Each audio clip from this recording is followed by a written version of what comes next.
जय हिंद दोस्तों, कैसे हैं आप। आशा करते हैं स्वस्थ होंगे। तो पिछले वीडियो में आप फर्स्ट कोलिगेटिव प्रॉपर्टीज़ की बात समझ गए होंगे। क्या था आपको याद होगा तो relative lowering in vapour pressure. आज उसके बाद सेकेंड कोलिगेटिव प्रॉपर्टीज़ की बात करने जा रहे हैं, जिसका नाम है एलिवेशन इन बॉइलिंग पॉइंट, यानी बॉइलिंग पॉइंट में उछाल हो जाना, यानी बढ़ोतरी हो जाना। किस में? बॉइलिंग पॉइंट में। क्यों? क्योंकि आप जानते हैं कि सॉल्यूट, नॉन वोलेटाइल सॉल्यूट को यदि सॉल्वेंट में घोलेंगे तो जो सॉल्यूशन बनेगा उसका वेपर प्रेशर प्योर सॉल्वेंट के वेपर प्रेशर से कम हो जाता है। अब क्यों कम हो जाता है? आप relative lowering in vapour pressure में समझ गए होंगे कि स्केपिंग एरिया, जो सरफेस एरिया था स्केप करने का, वेपर बनने का, वो कम हो जाता है। फलस्वरूप क्या कारण है कि उसका वेपर प्रेशर कम हो जाता है। वेपर प्रेशर कम होगा तो क्या होगा? बॉइलिंग पॉइंट बढ़ जाएगा, यानी वेपर प्रेशर घटेगा तो बॉइलिंग पॉइंट बढ़ेगा। इसी को हम सभी को कंसेप्ट एक बार फिर से समझते हुए एलिवेशन बॉइलिंग पॉइंट एक कोलिगेटिव प्रॉपर्टीज, इसको प्रूव करेंगे। और ये कोलिगेटिव प्रॉपर्टीज सॉल्यूट के मोलर मास में क्या रिलेशन है, इसकी भी बात करेंगे। तो चलिए स्टार्ट करते हैं। मैं डीएनए गयन और आपका प्यारा चैनल मिस्ट्री इन केमिस्ट्री। तो स्टार्ट करते हैं, क्या है बॉइलिंग पॉइंट में एलिवेशन। तो पहले मैं आपको एक बार रिवाइज कर दूं कि बॉइलिंग पॉइंट क्या है वेपर प्रेशर टर्म में। तो जानिए कि जब किसी लिक्विड का, मान लीजिए ये आपका पानी है, क्या है? पानी है। इस लिक्विड को आप जब क्या करते हैं, वे गर्म करते हैं, टेम्परेचर बढ़ाते हैं, तो एक ऐसा समय आएगा कि इसका वेपर प्रेशर, इसका वेपर बनेगा, तो वेपर होगा तो वेपर प्रेशर होगा। जब इसका वेपर प्रेशर लिक्विड का, मान लीजिए पानी है, इसका वेपर प्रेशर किसके बराबर हो जाए? एटमॉस्फेरिक प्रेशर के बराबर हो जाए। एटमॉस्फेरिक प्रेशर के जब बराबर हो जाएगा तो वो टेम्परेचर नोट कर लेंगे, यही इसका क्या हो जाएगा? Boiling point. तो कितना है? 100 डिग्री सेल्सियस होता है बॉइलिंग पॉइंट। कब? 1 एटीएम पर। कब? 1 एटीएम पर। ठीक है, 1 एटीएम पर पानी का बॉइलिंग पॉइंट 100 डिग्री सेल्सियस होता है। ये आप पहले से जानते हैं, मुझे बताने की जरूरत नहीं है। अब मैं इसको वेपर प्रेशर की तरफ में बताना चाह रहा हूँ कि vapour pressure of any liquid become equal to atmospheric pressure called boiling point of that liquid. यानी वेपर प्रेशर के टर्म बॉइलिंग पॉइंट का डेफिनेशन क्या है? Vapour pressure of liquid become equal to atmospheric pressure known as boiling point of that liquid, या called boiling point of that liquid. Clear है? हर एक liquid का बॉइलिंग पॉइंट अलग होता है, यानी हर एक लिक्विड का वेपर प्रेशर एटमॉस्फेरिक प्रेशर के बराबर होने के लिए अलग अलग टेम्परेचर लेता है। चलिए अब हम इसको एलिवेशन की बात कैसे करते हैं, कैसे समझें? एलिवेशन मतलब बढ़ जाना। तो चलिए इसको समझते हैं। मान लीजिए कि आप ये पानी लिए हैं, तो आप इसका 100 डिग्री सेल्सियस जानते हैं। ये पानी है तो इसका बॉइलिंग पॉइंट 100 डिग्री सेल्सियस है। बॉइलिंग पॉइंट 100 डिग्री सेल्सियस है। अब इसी पानी में इतना ही पानी, जो सेम अमाउंट, चाहे 1 लीटर चाहे जो भी है, बॉइलिंग पॉइंट तो सेम होता है, अमाउंट पर डिपेंडेंट नहीं है बॉइलिंग पॉइंट। एक ड्रॉप रहेगा तभी बॉइलिंग पॉइंट 100 होगा, 1 लीटर रहेगा, 1 कंडाल रहेगा, कितना भी रहे वो बॉइलिंग पॉइंट कांस्टेंट रहता है। यानी ये क्या है? ये आपका अमाउंट डिपेंडेंट प्रॉपर्टीज़ है। ठीक है, इंट्रिंसिक प्रॉपर्टीज़ है कि अमाउंट पे डिपेंड नहीं करता। अब इसमें क्या कर दिए? 100 ग्राम शुगर घोल दिए हैं, आप सोल्यूशन बना दिए। अब ये क्या हो गया? Sugar solution. इसमें क्या है? शुगर घोल दिए हैं। तो शुगर घोलने के बाद जो शुगर के मॉलिक्यूल है, इसके सरफेस के साथ साथ इनर साइड में भी है और सरफेस में भी है। तो अब ये जो सोल्यूशन है, इसका बॉइलिंग पॉइंट, इस सोल्यूशन का बॉइलिंग पॉइंट क्या होगा? सेम होगा, 100 के बराबर होगा, या इससे कम होगा, 100 से कम होगा, या अधिक होगा? क्या होगा बॉइलिंग पॉइंट? आप क्या एक्सपेक्ट करते हैं? आप अपना आंसर कमेंट बॉक्स में कर सकते हैं। तो इसको समझते हैं कि ये क्या होगा। तो मेरा आंसर है कि ये बढ़ जाएगा। बॉइलिंग पॉइंट क्या हो जाएगा? बढ़ जाएगा। ऑप्शन नंबर सी, यानी ए, बी, सी और डी में क्या है? नन, इनमें से कोई नहीं। तो क्या होगा? C option. क्यों है? क्योंकि देखिए इसका कंसेप्ट समझिए, यहाँ पर क्लियरिटी के लिए साफ कर दिया मैं। अब यहाँ पर जो सोल्यूशन है, सोल्यूशन में ये जो शुगर के पार्टिकल है, ये सरफेस पे भी है, मैंने कहा अंदर भी है। तो ये वेपर बन रहा था, तो वेपर, अब फ्री वाटर केवल होता तो कुल वाटर था, तो यहाँ सभी जगह से वेपर बन रहा था। लेकिन यहाँ पर वेपर की मात्रा क्या हो गई? वेपर घट गया, तो वेपर प्रेशर घट गया। वेपर प्रेशर घट गया, वेपर प्रेशर घट गया, तो इसको एटमॉस्फेरिक बराबर करने के लिए आपको क्या करना पड़ेगा? ज़्यादा टेम्परेचर देना पड़ेगा, ताकि ये ज़्यादा से ज़्यादा वेपर बने और एटमॉस्फेरिक प्रेशर के क्या हो जाए? बराबर हो जाए। तो सरफेस एरिया क्या हो गया? सरफेस एरिया क्या हो गया, डिक्रीज हो गया। तो वेपर प्रेशर क्या हो गया, डिक्रीज हो गया। तो बॉइलिंग पॉइंट क्या हो रहा है, इंक्रीज हो गया। ठीक है। और सरफेस एरिया क्यों कम हुआ, क्योंकि जो नॉन वोलेटाइल सॉल्यूट है, नॉन वोलेटाइल सॉल्यूशन में क्या है, डिजॉल्व है, इसके कारण सरफेस एरिया कम हुआ। क्योंकि सरफेस एरिया का मतलब ये जो सॉलिड पार्टिकल यहाँ पर आके स्केप कर दे रहे हैं, यहाँ के जमा हो जा रहे हैं, तो इससे वेपर बनाना क्या हो गया, मुश्किल हो गया। तो वेपर प्रेशर कम, बॉइलिंग पॉइंट अधिक। तो ये आपका आंसर हो गया कि सरफेस एरिया घटेगा, स्केपिंग एरिया घटेगा, वेपर प्रेशर घटेगा, तो बॉइलिंग पॉइंट बढ़ रहा है। तो सॉल्यूट आप घोल देंगे तो बॉइलिंग पॉइंट बढ़ जाएगा। क्लियर है। अब जितना कितना बढ़ेगा ये किस पर निर्भर करता है, इसके अमाउंट पर निर्भर करता है कि कितना बढ़ेगा। तो आइए इसको ग्राफिकल समझते हैं। और कितना बढ़ेगा, कितना डिफरेंस होगा प्योर सॉल्वेंट और सॉल्यूशन में, यही कहलाएगा एलिवेशन बॉइलिंग पॉइंट। इसको ग्राफिकल समझते हैं। चलिए, मैंने यहाँ पर बढ़ाया कि बढ़ जाएगा, कितना बढ़ जाएगा, जो जितना बढ़ेगा वही उसका क्या होगा, एलिवेशन कहलाएगा। जो बॉइलिंग पॉइंट में बढ़ोतरी होगा, इंक्रीज होगा, वही difference between pure solvent and solution के बीच जो बॉइलिंग पॉइंट का डिफरेंस होगा वही एलिवेशन बॉइलिंग पॉइंट होगा। जैसे यहाँ ग्राफिकल समझते हैं, फिर दोनों समझ में आ जाएगा आपको। तो चलिए ये आप एक प्लॉट करते हैं किसके बीच, vapour pressure of solution and solvent और टेम्परेचर ऑफ सॉल्यूशन। ठीक है। चाहे आप दोनों को एक साथ ले लेते हैं, सॉल्वेंट और सॉल्यूशन को दोनों हम कंपेयर कर लेते हैं। तो पहले हम सॉल्वेंट की बात करेंगे। तो वेपर प्रेशर सॉल्वेंट का क्या होगा, टेम्परेचर बढ़ाएंगे तो वेपर प्रेशर बढ़ेगा। किसी लिक्विड का वेपर प्रेशर कुछ ना कुछ होता है, टेम्परेचर बढ़ाते जाएंगे तो बढ़ता है। कब तक ये बढ़ेगा, जब ये एटमॉस्फेरिक क्या हो जाएगा, बराबर। तो ये जो लाइन है ये क्या है, 1 atm है, एक एटमॉस्फेरिक प्रेशर है। जब इसके बराबर हो जाएगा, यहाँ पर काट देगा, यहाँ पर आएगा, तो ऐसे ही हम इसको क्या कर लेंगे, ये खौलने लगेगा, यानी ये क्या होगा, इसका बॉइलिंग पॉइंट होगा। इसके सॉल्वेंट के बॉइलिंग पॉइंट को हम किससे डिनोट करेंगे, TB से, TB नॉट से। किससे, TB नॉट। थोड़ा क्लियर लिख दूँ, मोटा लिख दूँ, TB नॉट क्या है, boiling point of solvent. Okay. अब इसी सॉल्वेंट में हम क्या कर दिए हैं, 100 ग्राम मान लीजिए चीनी घोल दिए हैं, सपोज दैट। तो अब ये सॉल्यूशन बन गया। तो सॉल्यूशन का बॉइलिंग पॉइंट क्या होगा, ज़्यादा होगा। तो वेपर प्रेशर क्या होगा, कम। तो वेपर प्रेशर इसका जो प्लॉट जाएगा वो नीचे से जाएगा, क्योंकि वेपर प्रेशर कम है। लेकिन ये भी क्या होगा, उसी पर एटमॉस्फेरिक प्रेशर पर ही उबलेगा। तो ये जैसे ही ये एटमॉस्फेरिक प्रेशर क्या होगा, इसका भी वेपर प्रेशर इक्वल होगा। तो नोट कर लेंगे इसको। तो यहाँ पर ये ए पर काट ला, मान लीजिए काट। ये ए और बी क्या है, सॉल्वेंट के लिए है, और सी और जो डी है वो आपका सॉल्यूशन के लिए। ये जो है सॉल्यूशन का है प्लॉट। तो आप क्या देख रहे हैं, वेपर प्रेशर बढ़ रहा है, टेम्परेचर बढ़ रहा है, तो वेपर प्रेशर बढ़ रहा है। कब तक बढ़ेगा, जब इसका वेपर प्रेशर एटमॉस्फेरिक प्रेशर क्या हो जाएगा, बराबर। तो इसको नोट कर लेंगे कि ये टेम्परेचर पर क्या हो रहा है, ये बॉयल होने लगेगा। तो इसको नोट कर लेंगे। इसको किससे दिखाएंगे, TB से।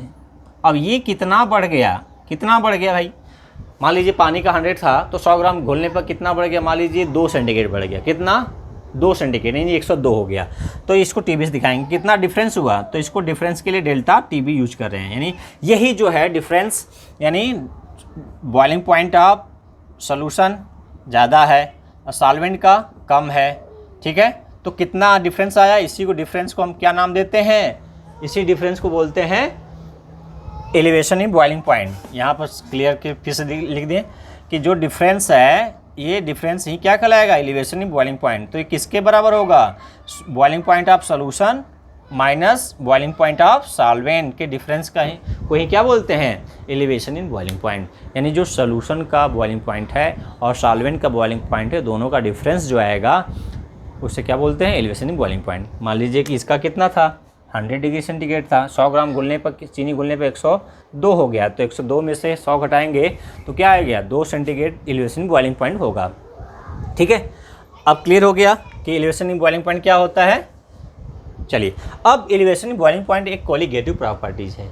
ये कैसे प्रूफ होगा, चलिए उसको समझते हैं। मान लीजिए कि आपने अभी 100 ग्राम घोला चीनी, 100 ग्राम घोलने पर, ठीक है, 100 ग्राम घुलने पर क्या हो रहा है, 2 सेंटीग्रेड का एलिवेशन हो रहा है। डेल्टा टी बी कितना बढ़ रहा है, 2 सेंटीग्रेड। मान लीजिए आप 200 ग्राम घोल देंगे चीनी तो कितना होगा, 4 सेंटीग्रेड बढ़ेगा टेम्परेचर में। तो ये क्या हो रहा है, अमाउंट बढ़ रहा है। मान लीजिए हाइपोथेटिकल वैल्यू है ये क्या है, हाइपोथेटिकल वैल्यू कि 200 ग्राम में क्या हो रहा है, 2 सेंटीग्रेड बढ़ रहा है।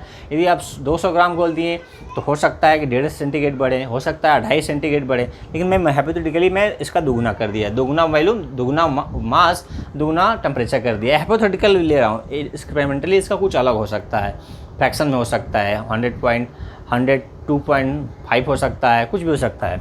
चलिए, अब इसका मतलब है कि अमाउंट पर डिपेंड कर रहा है। अमाउंट का मतलब है नंबर डिपेंडेंट, तो नंबर डिपेंडेंट है, यानी कोलिगेटिव प्रॉपर्टीज़ है। कैसे, क्योंकि जो डेल्टा टी बी है, delta T B proportional to mass of solute, amount of solute, mass भी कर सकते हैं और उसमें नंबर भी कर सकते हैं, मास ऑफ सॉल्यूट।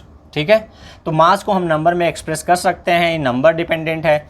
अब नंबर डिपेंडेंट को हम एक्सप्रेस कर दें, इसके कंसंट्रेशन को ले लें, तो उसको कंसंट्रेशन को हम क्या ले लें, मोलैलिटी के टर्म में ले लें। क्या इसके, मोलैलिटी के। तो डेल्टा टी बी जो है एलिवेशन बॉइलिंग पॉइंट किसके इक्वल है, मोलैलिटी के प्रोपोर्शनल होता है। ये एक्सपेरिमेंटली पाया गया, मोलैलिटी। ठीक है, तो मोलैलिटी को हम शॉर्ट कर दिखा लें यहाँ पर, delta T B proportional small M क्या है, molality. Delta T B elevation boiling point, proportional हटाएंगे, कोई कांस्टेंट लगाएंगे। कांस्टेंट में हम क्या यूज करेंगे, के क्या है, एक प्रोपोर्शनल कांस्टेंट है। यदि बॉइलिंग के लिए प्रोपोर्शनल है तो यहाँ पर यूज कर लीजिए के बी, और के बी क्या है, एलिवेशन इन बॉइलिंग पॉइंट। क्या है, ये फार्मूला मुझे मिल गया, एक फार्म मिल गया, जहाँ पर क्या है, के बी क्या है, एक प्रोपोर्शनल कांस्टेंट है, जिसे क्या बोलते हैं,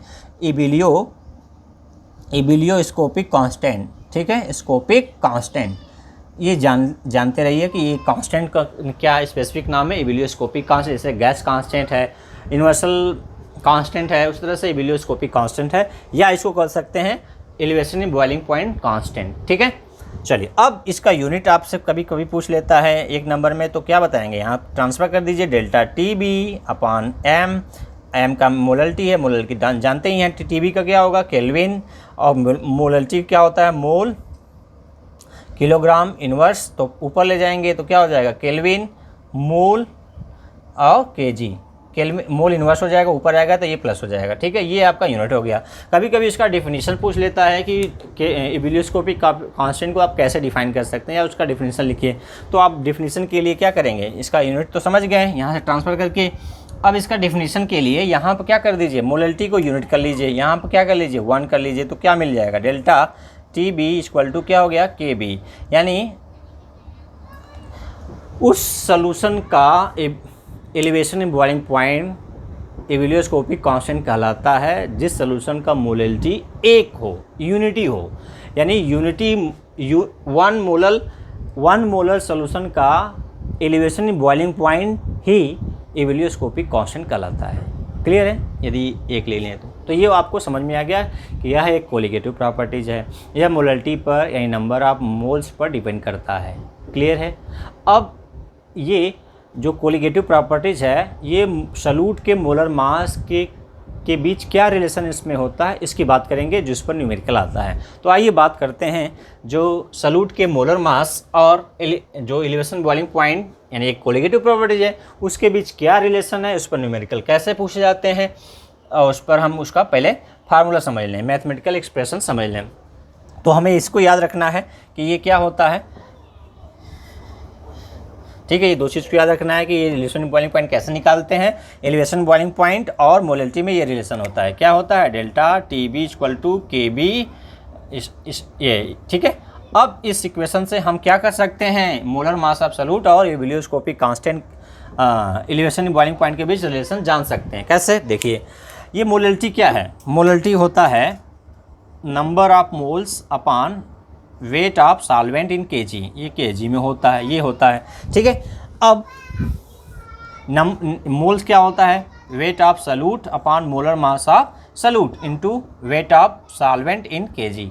ठीक है, अब यदि मान लेते हैं इसको, अब जो सिंबल है ये W क्या है, वेट ऑफ सॉल्यूट है, किसमें, इन ग्राम।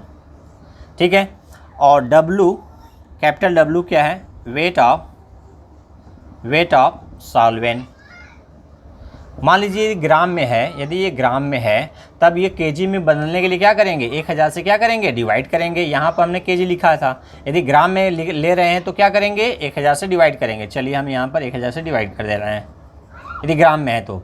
चलिए अब यहाँ पर यम क्या है, molar mass, molar mass of solute, molar mass of solute, solute का मोलर मास जिससे हमें चाहिए, यही तो हमें फाइंड करना है। इसके कोलिगेटिव प्रॉपर्टीज़ और मोलर मास ऑफ सल्यूट के बीच रिलेशन देखना है। तो आइए अब यम का वैल्यू यहाँ से हम लोग फाइंड कर लिए, तो इसमें हम रख दें delta T B equal to K B. M की जगह हम क्या लिखेंगे, W/m इंटू कैपिटल W, और यहाँ बटे 100,000 था तो 1000 क्यों किया गया, क्योंकि ये ग्राम में था। ग्राम को किलोग्राम में बदलने के लिए 1000 का डिवाइड किया गया। यदि किलोग्राम में लेंगे तो 1000 का कोई ज़रूरत नहीं होगा। यहाँ पर ग्राम में वेट ऑफ सॉल्वेंट है तब के लिए हमने क्या किया, 1000 से डिवाइड करके किलोग्राम में बदले हैं। यदि आपका किलोग्राम में लेंगे तो कोई ज़रूरत नहीं है। तो यहाँ ग्राम में है तो किलोग्राम बदलने के लिए 1000 से डिवाइड किया गया, जो ऊपर चला जाएगा तो गुणे के रूप में हो जाएगा। अब ये क्या हो गया, रिलेशन। यदि आप मोलर मास फाइंड करना चाहते हैं तो ट्रांसफर कर दीजिए, K B into W into 1000 upon क्या हो जाएगा, delta T B into capital W। ये हो गया मोलर मास ऑफ सल्यूट और जो कोलिगेटिव प्रॉपर्टीज़ है एलिवेशन बॉइलिंग पॉइंट के बीच रिलेशन, जिसमें मोलर मास क्या है, एक दूसरे के इन्वर्सली प्रोपोर्शनल है। यदि ये कांस्टेंट ये कांस्टेंट ले लें तब फिक्स कर दिया जाए तब। क्लियर है। अब ये इस फार्मूले पर आपके क्वेश्चन ज़्यादा आते हैं, जिसमें आपका सिंबल आपको पता होना चाहिए कि W क्या है, कैपिटल W क्या है, स्मॉल कैपिटल M क्या है। मोलर मास ऑफ सल्यूट के इवेल्यूस्कोपिक कांस्टेंट। अच्छा, इवेल्यूस्कोपिक कांस्टेंट क्या है, वाटर के लिए, बेंजीन के लिए या कार्बन टेट्राक्लोराइड के लिए या क्लोरोफॉर्म के लिए, हर एक सॉल्वेंट के लिए अलग अलग होता है। ठीक है, हर एक सॉल्वेंट के लिए इवेल्यूस्कोपिक कांस्टेंट का वैल्यू अलग होता है, वो दिया रहेगा कांस्टेंट का। और W2 पता होगा आपको कि वेट सल्यूट कितना घुला है, कितने ग्राम सॉल्वेंट घुला है, और मोलर मास उसका पूछेगा या एलिवेशन इन बॉइलिंग पॉइंट पूछेगा तो इस फार्मूले से आप कैलकुलेट कर सकते हैं। ठीक है, तो मुझे आशा है कि आपको ये क्लियर हो गया होगा। तो वीडियो कैसा लगा, आप अपना विचार, अपना व्यू कमेंट बॉक्स में कमेंट कर सकते हैं। वीडियो में साथ देने के लिए, वीडियो में साथ रहने के लिए आपका तहे दिल से शुक्रिया। जय हिंद, जय भारत।